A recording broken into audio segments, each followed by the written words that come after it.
रायगड जिल्ह्यात सध्या घरगुती एलपीजी गॅस सिलेंडरसाठी गॅस एजन्सी बाहेर नागरिकांच्या लांब रांगा लागल्याचे चित्र पाहायला मिळते। गॅस टंचाई निर्माण झाल्याच्या अफवेमुळे ही परिस्थिती ओढवली असली तरी जिल्हा प्रशासनाने मात्र जिल्ह्यात गॅसचा पुरवठा पुरेसा असल्याचं स्पष्ट केलं आहे। जिल्हा पुरवठा अधिकारी सर्जेराव सोनावणे यांनी जनतेला आवाहन केलं आहे। जिल्ह्यात गॅसची कोणतीही कमतरता नाही, त्यामुळे नागरिकांनी घाबरून जाण्याचे किंवा पॅनिक होण्याचे कोणतेही कारण नसल्याचं त्यांनी सांगितलं। सामान्यतः गॅसचे बुकिंग 25 दिवसांच्या अंतराने होते, त्यामुळे अनावश्यक घाई करून गर्दी वाढवू नये असे प्रशासनाकडून सांगण्यात आले आहे। अफवांवर विश्वास न ठेवता संयम बाळगण्याचे आवाहन जिल्हा पुरवठा विभागाने केले आहे। सद्यस्थितीत पुरवठा सुरळीत असून वितरणावर प्रशासनाचे बारकाईने लक्ष आहे।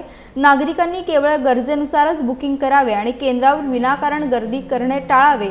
कोणाचीही गैरसोय होणार नाही याची काळजी घेतली जात असून जनतेने सहकार्य करावं असं आवाहन प्रशासनाने केलं आहे।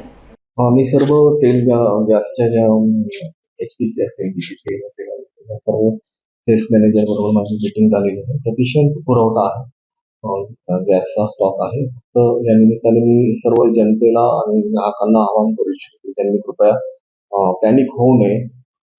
खूप मोठ्या प्रमाणामध्ये एजन्सीच्या बाहेर, डीलर्सच्या शॉपच्या बाहेर गर्दी होत आहे आणि खूप पॅनिक होत आहे असं कानावर येते। तर असं कुठल्याही प्रकारची गर्दी करू नये, पॅनिक होऊ नये।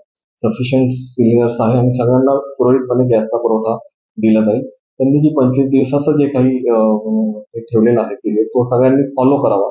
25 दिवसानंतर नेक्स्ट बुकिंग होत असतं, परंतु काही मंडळी आधी येत आहेत किंवा गॅस संपेल का, आम्हाला मिळणार नाही काय, अशा भीतीपोटी ते गर्दी करत आहेत। तर अशा प्रकारची गर्दी करू नये आणि पॅनिक होऊ नये, अफवा पसरू नये। सर्व घरगुती गॅसचा पुरवठा सुरळीत सुरू आहे, त्याप्रमाणे ह्या निमित्ताने सगळ्यांना आवाहन करू इच्छितो।